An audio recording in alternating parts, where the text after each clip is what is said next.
The ammonia bit his lungs first, a sharp chemical warning that the air in this place was wrong. It was 10:17 a.m.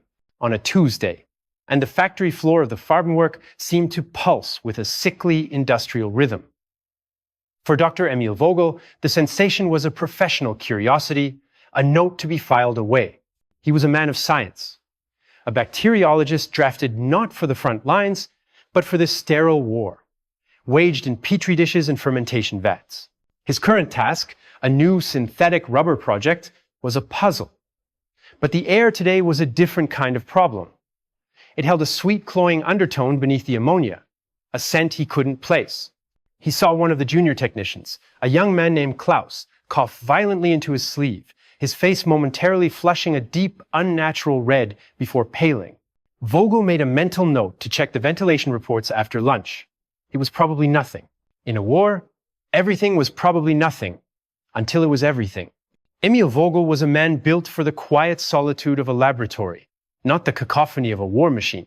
He had a wife, Lena, whose letters were his tether to a world where the scent of apple strudel still existed, and a young daughter, Anya, who drew pictures of him wearing a lab coat like a king's robe.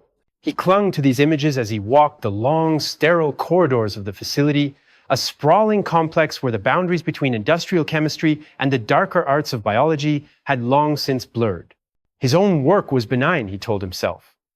Necessary for the war effort, yes, but it was about creating, not destroying. He shared his lab with two others. Dieter Schmidt, a hulking, pragmatic engineer whose focus was on output and efficiency, and Lena Richter, a sharp, intuitive chemist whose eyes often held a silent judgment of their surroundings. She was the one who had first pointed out the strange residue collecting near the exhaust vents of the new fermentation tanks. The morning progressed with a tense normalcy. At 11:45 a.m., a commotion echoed from the West Wing. Two men from the custodial staff had been found slumped over in a service corridor, one seizing, the other unresponsive. The official announcement over the tinny loudspeaker called it a severe reaction to a cleaning solvent spill. Vogel accepted the explanation as he was meant to, but Lena did not. She appeared at his office door just after noon, her face ashen. "It wasn't a spill, Emil," she whispered, closing the door firmly behind her. "They weren't cleaners. They were moving storage drums from the sub-level archive. The old ones. The ones marked with the eagle and the skull." Vogel felt a coldness seep into his gut. The archive was where they stored the samples from the discontinued projects, the ones nobody discussed, the ones from the Special Weapons Division. He tried to dismiss her. "Lena, you don't know that. Speculation is dangerous." But she was relentless. "Klaus from the rubber project is in the infirmary now. They're saying it's pneumonia. Since when does pneumonia cause a patient's skin to turn blue?" The word cyanosis formed in Vogel's mind, unbidden and terrifying. He remembered the technician's coughing fit, the fleeting crimson flush. It was a textbook sign, a hint of something interfering with the blood's ability to carry oxygen. Later that afternoon, summoned to the office of the facility's military director, Major Strasser, he saw the truth laid bare. Strasser, a man with the cold eyes of a bureaucrat and the soul of an undertaker, did not ask for his scientific opinion. He gave an order. "A containment issue has arisen, Herr Doktor. Your expertise in aerobiology is required. You will assist Engineer Schmidt in assessing the integrity of the archive's ventilation system. You will report your findings directly to me. This is a matter of national security." As he left the office, Vogel's eye caught a discarded memo on a clerk's desk. It listed the names of the two custodial workers. Next to one, scrawled in pen, were the chilling words: "Lung injury divided by ARDS, circulatory shock, deceased 12:08 p.m. The silence in the archive was a physical weight, broken only by the hum of a failing ventilation system and the frantic rhythm of Emil Vogel's own heart. The air was thicker here, colder, and the sweet, cloying odor was unmistakable, a ghost of poisoned honey. Dieter Schmidt, ever practical, was already tapping pressure gauges, his broad back turned to the rows of sealed drums that stood like metallic tombs. "The intake valve is compromised," Schmidt grunted, not looking at Vogel. "A minor seal failure. It's been drawing trace amounts of ambient air from this room into the upper-level ducts for days. A simple fix." But Vogel wasn't listening. His attention was locked on the drums. Each was stenciled with a code he didn't recognize and a symbol he did. A triple circle that denoted the highest level of biocontainment. This was no synthetic rubber precursor. Later, in the sanctuary of his lab, the pieces began to snap together with a horrifying clarity. The initial lung injury, the rapid onset of ARDS, it wasn't from a toxin that damaged tissue directly. It was an immune system frenzy, a cytokine storm turning the body's own defenses into weapons. The circulatory shock, the liver and kidney failure Klaus was now exhibiting, the whispers of DIC from the infirmary, it was all a cascade, a predictable, horrifying sequence. This was an aerosolized agent, an engineered pathogen designed not to kill quickly, but to orchestrate a slow, systemic collapse from within. He was looking at the blueprint for a perfect, invisible war. At 3 p.m., Lena slipped him a note, her hand trembling. They're sealing the records. The two custodians, postmortems showed cerebral vasculitis, brain inflammation, and seizures before the end. Vogel crumpled the note in his fist. Cerebral vasculitis. The weapon didn't just ravage the lungs and organs, it crossed the blood-brain barrier. It attacked the mind. That evening, wrapped in the false peace of his study, Vogel stared at a drawing from Anya, a stick figure family, under a smiling Sunday. The contrast was unbearable. He was a doctor, sworn to preserve life, yet his knowledge was being used to understand a mechanism of death so meticulous it included neurological terror in its portfolio. The major's containment issue was a lie. The ventilation leak wasn't an accident. It was a trial. The factory workers, the custodians, Klaus, they were unwitting test subjects in a field experiment. They're suffering a data point in some cold military equation. A profound nausea washed over him. His own hands, which held his daughter's drawings, were now complicit. He had diagnosed the weapon, understood its elegant, horrific symphony of failure. That made him part of the orchestra. The next morning, a new order came down. All staff involved in the incident were to report for a comprehensive health assessment. The assessment was held in a sealed wing of the infirmary, run by a Dr. Wolf, a man with the dispassionate eyes of a veterinarian. He asked Vogel about any cough, any headache, any unusual fatigue. He took blood vials, labeling them with a string of numbers, not names. As Vogel rolled down his sleeve, he saw Wolf make a note on his chart. He didn't need to see it to know what it said. He was now a subject, too. His exposure was logged, his fate a variable in their ongoing study. The system was closing around him, not as a scientist, but as a piece of data. He walked out of the infirmary and directly to the lavatory, vomiting into the pristine white bowl. It was not sickness, but a purge of his own crumbling innocence. He had to find Lena. He found her in the instrument calibration room, a small, windowless space that smelled of ozone and oil. Her usual composure had shattered. She was clutching a stainless steel gauge, her knuckles white, and when she looked up at him, her eyes were wide with a pure, undiluted fear he had never seen before. "They took my access pass, Emil," she whispered, her voice raw. "Dr. Wolf said it was a routine security update, but he wouldn't look me in the eye. They know I've been asking questions." Vogel told her about his own health assessment, the feeling of being catalogued and trapped. The silence that fell between them was heavier than any drum in the archive. They were no longer investigators. They were specimens in the same jar. Together, in hushed tones that barely disturbed the air, they pieced together the monstrous truth. The agent, which they now referred to only as the Mist, was a master of delayed betrayal. The initial respiratory distress was just the opening movement. It triggered a catastrophic immune response that then led to disseminated intravascular coagulation, the body's clotting system gone haywire, creating tiny thrombi that choked off blood flow to vital organs, causing simultaneous liver and kidney failure.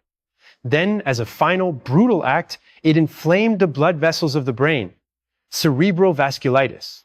The seizures it caused were not mere side effects.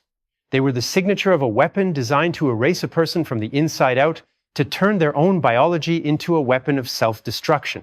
"It is the perfect weapon for a regime that specializes in betrayal," Lena said, her voice hollow. "It does the work of an executioner while leaving the hands of the commandant clean."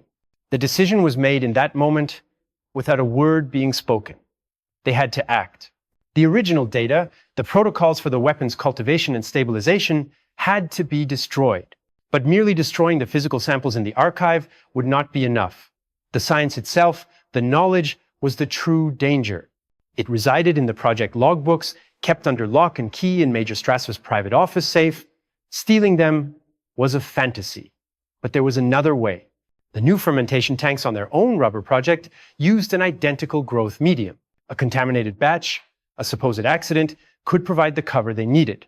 If they could introduce a live sample of the mist into the main production vats, the resulting catastrophic failure would not only destroy the culture, but would necessitate a full-scale sterilization of the entire wing. A purge by fire and chemical that would erase all biological traces, including those in the archive below. It was a desperate, suicidal plan. It would likely kill them, and perhaps others on the floor. But the alternative, allowing this weapon to be perfected, to be loaded into bombs, was unthinkable. The following day was a torture of routine. Vogel performed his duties like an automaton, his mind screaming while his hands moved through familiar procedures.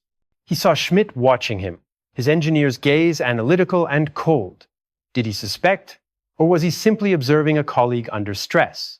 At 4 p.m., Vogel was forced to sign a requisition form for additional ethylene oxide, a sterilizing agent so potent it was used only for the most severe breaches. The form was signed by Strasser. The preparation for a larger, more controlled containment procedure was already underway. Their window was closing.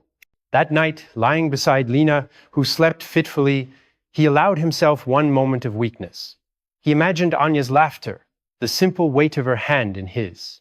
He was about to make himself a monster in the eyes of the state he served, a terrorist in his own workplace.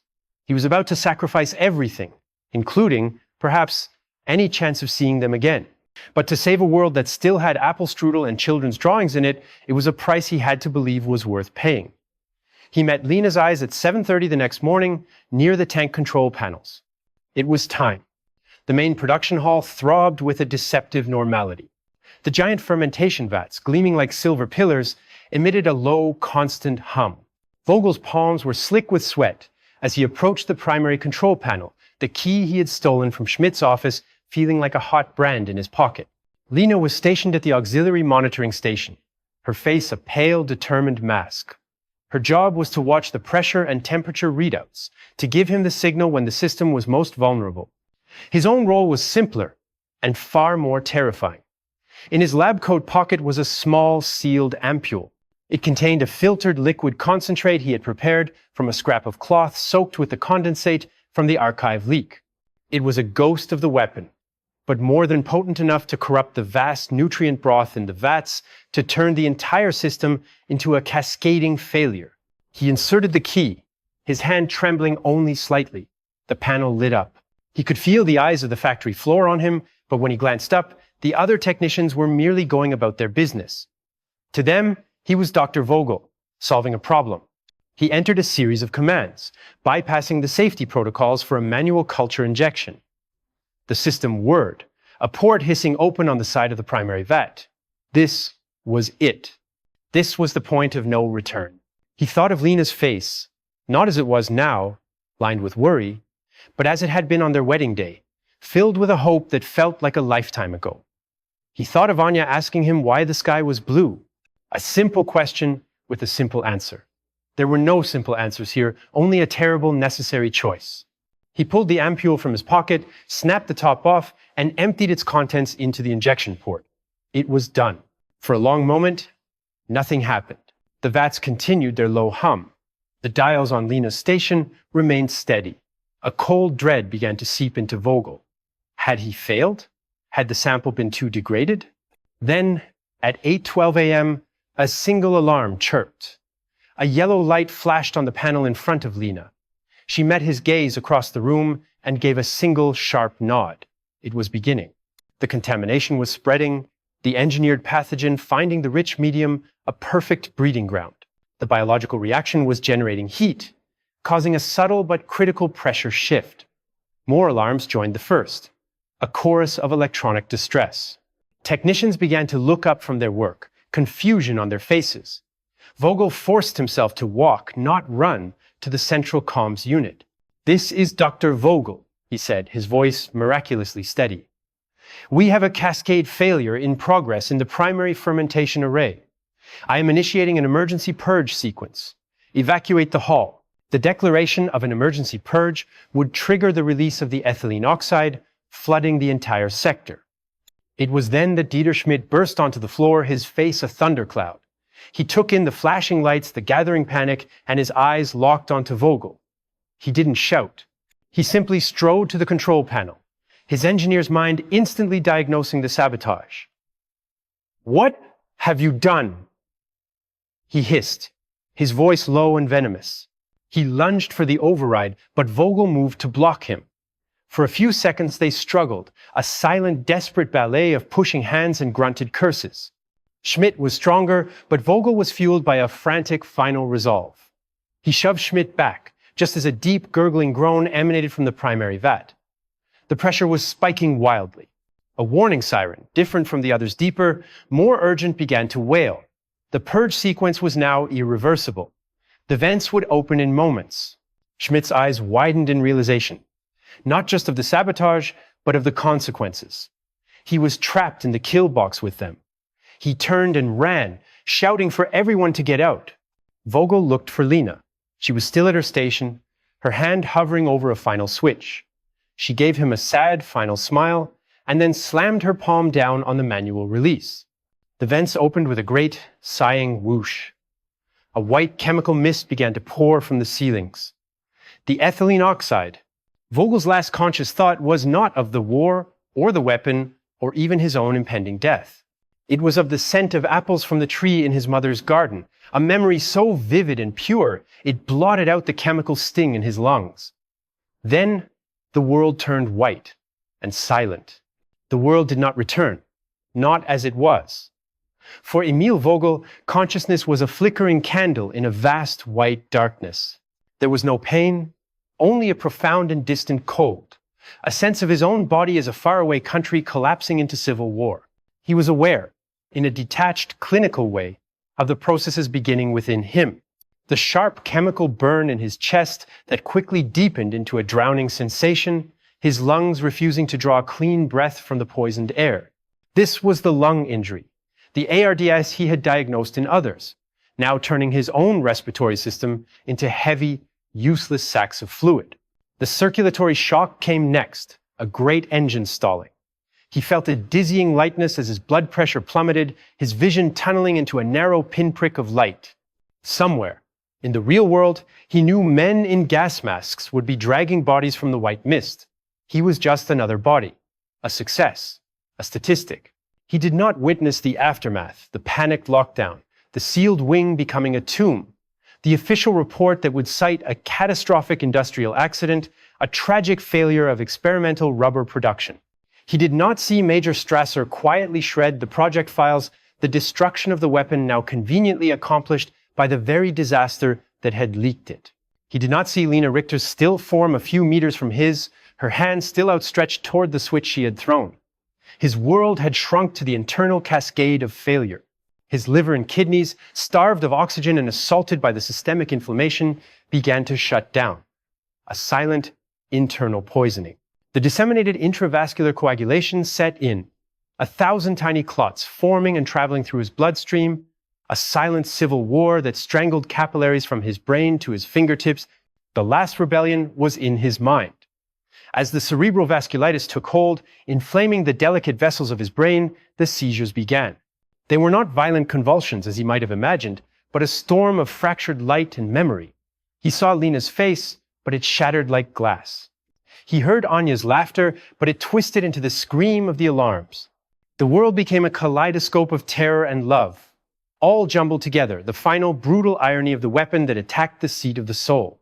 In his very last moment, there was no grand realization, no peaceful acceptance. There was only a single coherent thought that broke through the storm. A final message sent from a sinking ship: it is done. They are safe. Then the seizure peaked, and the lights went out for good. Emil Vogel, who had sought to understand the world through science, died at 8:24 a.m. in a world of his own making. having used his knowledge to unmake a greater evil.